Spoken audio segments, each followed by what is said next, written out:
अस्सलाम वालेकुम नाज़रीन, माया सनागुल तारीसी रहो न्यू मेरान न्यूज़ रुकयूं था खबरन डा खबर शामिल कई पिया लाड़काणो में रिपोर्ट गुलाम हुसैन जी रतो देरो में हथियार बंदन जे हथा क़त्ल थियल पोरियत दुकानदार अरबेलो सोमरो जो लाश रखी वारसन जो रतो देरो बाईपास ते धरणो मक़तूल जे सवें वारिसन दुकानदार शहरिन रतो देरो लाड़काणो बाईपास ते मक़तूल जो लाश रखी पुलिस खिलाफ धरणो हणी नारेबाज़ी कई।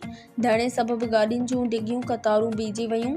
जेसिताईं कातिलनि खे गिरफ़्तार न कयो वेंदो तेसिताईं धरणो ख़त्म न कंदासीं, वारिसन जो ऐलान।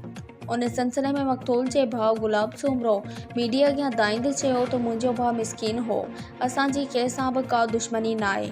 अॼु सुबुह सवेरे दुकान खोले रहियो हो त खेसि गोलियूं हणी क़त्ल कयो वियो। पुलिस कंहिं बि क़िस्म जो को तावन नथी करे। अफ़वाहूं हलनि पियूं त पुलिस ज़ुल्फ़कार खोखर जे घर ते चढ़ाई कई आहे। क़त्ल में इहो मलूस आहे। चयो थो वञे त मुफ़्त में कम करण खां मक़तूल जवाब ॾिनो हो, उन ते खेसि क़त्ल कयो वियो आहे। मुंहिंजे भाउ जा कातिल केर बि आहिनि, इहे गिरफ़्तार करे असां सां इंसाफ़ फराहम कयो वञे।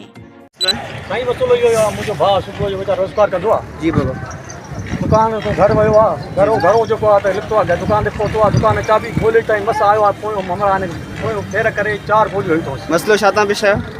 जी सर, मसलो छा तां पेश आयो? न कम करण जे करे चवंदा एसो चवनि, अच्छा, एसो चवनि, रते दर जो चवनि, न कम करण जे करे हिनखे मारियो अथई।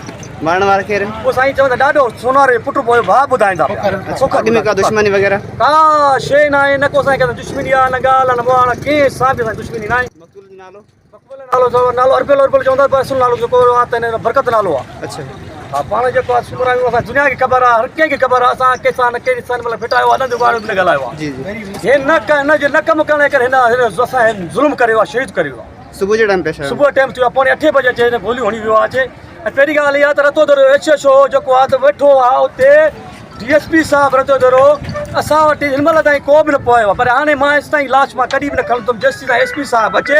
जी, एसपी साहब असांखे ॻाल्हि में मुतमिन करे पोइ मां लाश खणी सघां थो, बाक़ी लाश न खणंदुमि। भली सॼो ॾींहुं लाश पियो हुजे, भली जेको ॾिसो था हाणे लाश मुंहिंजो मारे त विया आहिनि न। जी जी, असां नाजाइज़ कई अथऊं न, रते दर जे लाइ तव्हां शहर जा माण्हू ईअं त मां सम्झां थो पहुती पाए वियूं।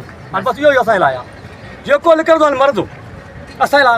वधीक ख़बरूं ॾिसण लाइ ॾिसंदा रहो न्यू मेरान न्यूज़।